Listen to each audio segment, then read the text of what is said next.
Salut tout le monde, bienvenue à l'envers des choses. Je fais face à un paradoxe et j'ai le cœur en 1000 morceaux.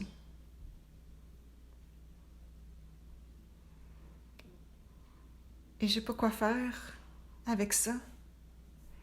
Alors je vous le partage. Pour ceux qui me suivaient depuis un moment sur mon podcast ou même sur Facebook, j'ai reçu un diagnostic de cancer du sein en décembre dernier. J'ai été opérée en janvier, j'ai fait des traitements de radiothérapie. Et à un moment donné, pour supporter mon corps pendant les traitements, j'ai adopté l'alimentation végétale, donc la diète végane. Et au départ, j'ai eu des bénéfices incroyables qui ont résulté de mon changement d'alimentation. Donc ça, c'est indéniable.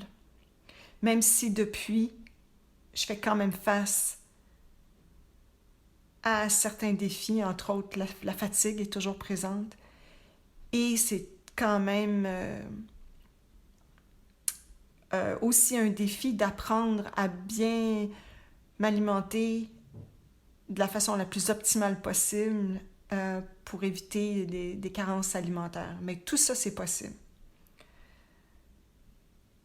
Mon paradoxe, c'est ce désir d'empowerment que je ressens profondément. Donc, désir d'entrer dans mon pouvoir, de prendre les meilleures décisions possibles pour ce corps-ci, pour la planète, pour les animaux, pour les environnements, pour l'environnement, pardon. Et en même temps, comment être dans ce mouvement-là et laisser ça s'exprimer à travers moi, parce que c'est vraiment ça qui est en train de se passer présentement. C'est un mouvement qui passe à travers moi et qui est très fort, qui est passionné même. Mais comment, pour moi, gérer en même temps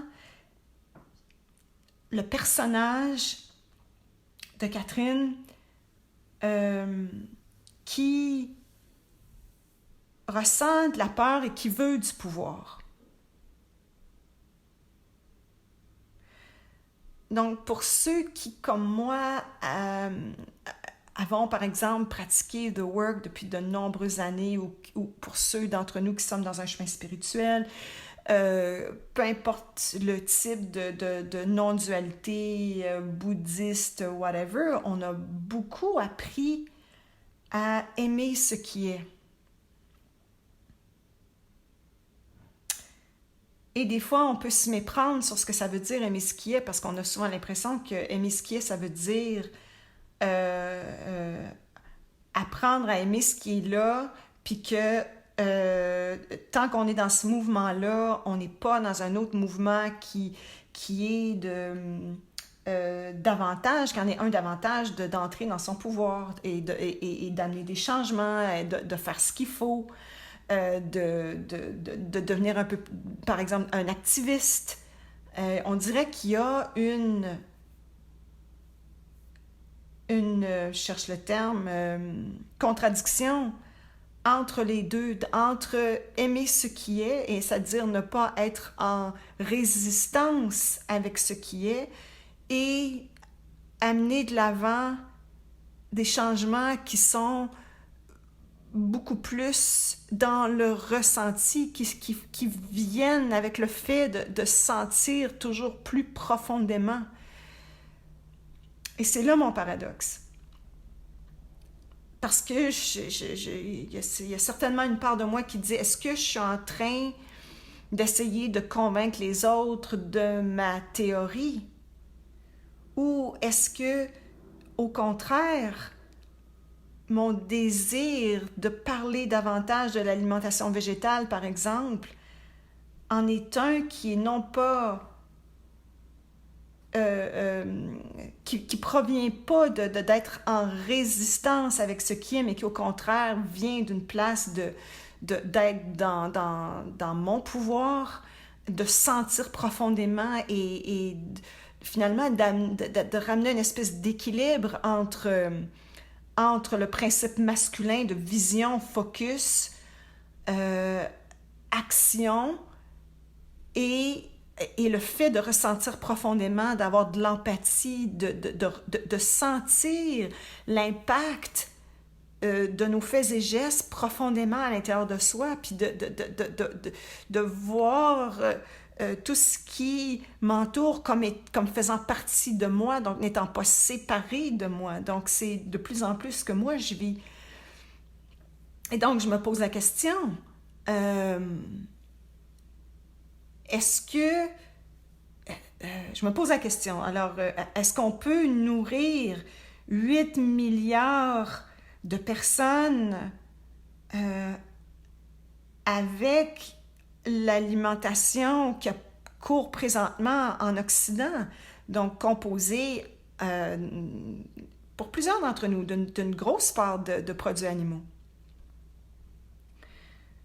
Et donc, ça m'amène vraiment dans une grande réflexion parce que j'observe l'impact. Alors, plus je m'éduque, plus je lis, plus je regarde les études scientifiques et ce qui se passe dans le monde, plus j'observe que notre diète courante en Occident a un impact non seulement sur notre corps physique, et là, la science le prouve, mais aussi sur l'environnement. Immense impact sur l'environnement et évidemment sur les animaux. Et donc, est-ce que aimer ce qui est veut dire qu'on garde le statu quo ou aimer ce qui est vient d'un moment donné ne plus venir d'une place de résistance à ce qui est présentement, mais néanmoins être dans une place d'empowerment, donc d'être dans son pouvoir et dans la possibilité de ressentir profondément parce qu'on se laisse sentir, parce qu'on n'est plus à la recherche de la sécurité et du contrôle, mais au contraire de se laisser totalement vivre ce que... Moi en tout cas, c'est ce qui se passe pour moi de plus en plus, entre autres avec un diagnostic de cancer, mais en plus en changeant mon alimentation, c'est de plus en plus, c'est de ressentir tout tellement fort.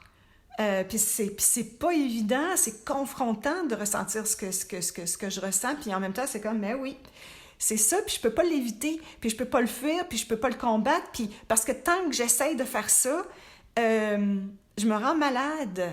Donc, au contraire, ça a besoin de vivre, ça a besoin d'exister, ça a besoin d'être exprimé.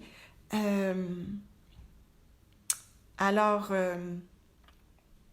ben voilà, donc je voulais exposer ça au grand jour parce que c'était cette espèce de débat-là intérieur qui m'a empêché depuis plusieurs semaines d'enregistrer un épisode.